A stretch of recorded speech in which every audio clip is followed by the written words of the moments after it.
കാര്യങ്ങൾ നേടാൻ പലരെയും ഉപയോഗിക്കുന്ന വ്യക്തികളെ നമ്മളുടെ ഇടയിൽ കാണാൻ സാധിക്കും. കാര്യങ്ങൾ നേടാൻ വേണ്ടി മാത്രം. കാര്യങ്ങൾ നേടിക്കഴിഞ്ഞാൽ അവർ തള്ളിവിടും. ഈ പാലം കടക്കോളം നാരായണ, പാലം കടന്നപ്പോൾ കൂരായണ എന്നൊക്കെ പറയുന്ന പോലത്തെ ചില ആളുകളുണ്ട് എന്നുള്ളത്. നമ്മളെ നാട്ടിലൊക്കെ നമുക്ക് അങ്ങനെയുള്ള ആളുകളെ കാണാൻ സാധിക്കുന്നുള്ളത്. ഈവൻ ദൈവത്തെ വരെ അവർ പറ്റിക്കുന്നുള്ളത്. ഇത്തരത്തിലുള്ളൊരു കോടീശ്വരൻ, ഒരു ദൈവത്തെ പറ്റിച്ച ഒരു കാര്യമാണ് ഞാൻ നിങ്ങളുടെ മുന്നിൽ പറയുന്നത്. അദ്ദേഹം വളരെ വലിയ കോടീശ്വരനായിരുന്നു. അദ്ദേഹത്തിന് വലിയ ബംഗ്ലാവുണ്ട്.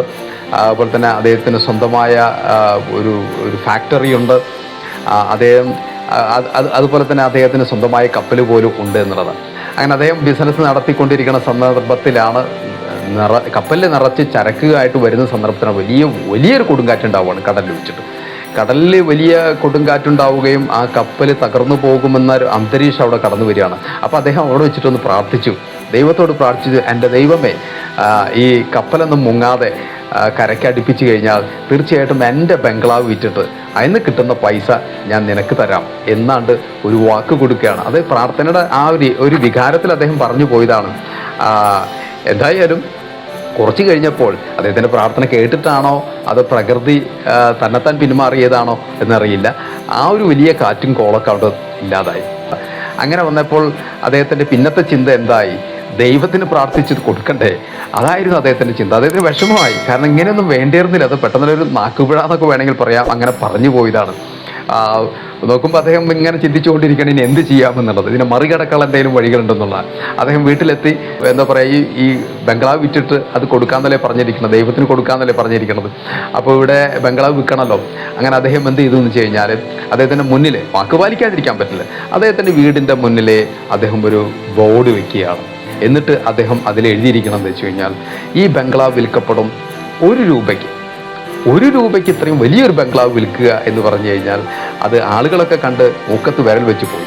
ഇത്രയും വലിയൊരു ബംഗ്ലാവ്, കാണാൻ ഭംഗിയുള്ള ബംഗ്ലാവ്, ഒരു കോടിയൊക്കെ കിട്ടുന്ന ബംഗ്ലാവാണ്. പക്ഷേ അത് അദ്ദേഹത്തിന് ₹1 വിൽക്കുന്നത്. അപ്പോൾ ആളുകൾ പലരും വന്നു, അത് വാങ്ങിക്കാൻ വേണ്ടി പലരും വന്നു. പക്ഷെ വന്നവരൊക്കെ തന്നെ അദ്ദേഹത്തിൻ്റെ കണ്ടീഷൻ കേട്ടപ്പോൾ മടങ്ങിപ്പോവുകയാണ്. അദ്ദേഹത്തിൻ്റെ കണ്ടീഷൻ ഇത്രയേ ഉള്ളൂ, ₹1 ബംഗ്ലാവ് തരാം, പക്ഷേ എൻ്റെ വീട്ടിലൊരു പൂച്ചയുണ്ട്, ഈ ബംഗ്ലാവിൽ പൂച്ചയുണ്ട്, അതിനെയും കൂടി താങ്കൾ കൊണ്ടുപോകണം. അതിനെന്താ കൊണ്ടുപോകേണ്ട ബുദ്ധിമുട്ട്? പലർക്കും അത് സന്തോഷമേ ഉള്ളൂ, ചാക്കി കെട്ടിയിട്ട് കൊണ്ടേ പോരെ. പക്ഷേ അദ്ദേഹത്തിൻ്റെ ഡിമാൻഡ് എന്താണ്? ഈ ബംഗ്ലാവിന് നിങ്ങൾ ₹1 തന്നാൽ മതി, പക്ഷേ ഈ പൂച്ചയ്ക്ക് ₹1 കോടി തരണം. ₹1 കോടി പൂച്ചയ്ക്ക്, ₹1 ബംഗ്ലാവിന്. ഇത് കേട്ടപ്പോഴാണ് പലരും പിന്മാറാൻ തുടങ്ങിയത്. അങ്ങനെ അവസാനം എന്ത് സംഭവിച്ചു? ഒരാളത് വാങ്ങിച്ചു. ബംഗ്ലാവിന് ₹1 കൊടുത്തു, പൂച്ചയ്ക്ക് ₹1 കോടി കൊടുത്തു. ഇവിടെ ഈ ഈ ഈ ഈ മനുഷ്യൻ എന്ത് ചെയ്യുമെന്നറിയോ? എത്ര രൂപയാണ് പിന്നെ ദൈവത്തിന് ഓഫർ പറഞ്ഞിരിക്കുന്നത്? ബംഗ്ലാവ് വിറ്റ പൈസ കൂടെ എത്രയോ? ₹1. പൂച്ചേനെ കൊടുത്ത വിലയോ? ₹1 കോടി. അങ്ങനെ ₹1 കോടി അദ്ദേഹത്തിൻ്റെ പോക്കറ്റിലും ₹1 ദൈവത്തിനും കൊടുത്തു എന്നുള്ളത്. ഇങ്ങനത്തെ ചില ബിരുദന്മാരുണ്ടെന്നുള്ളത്.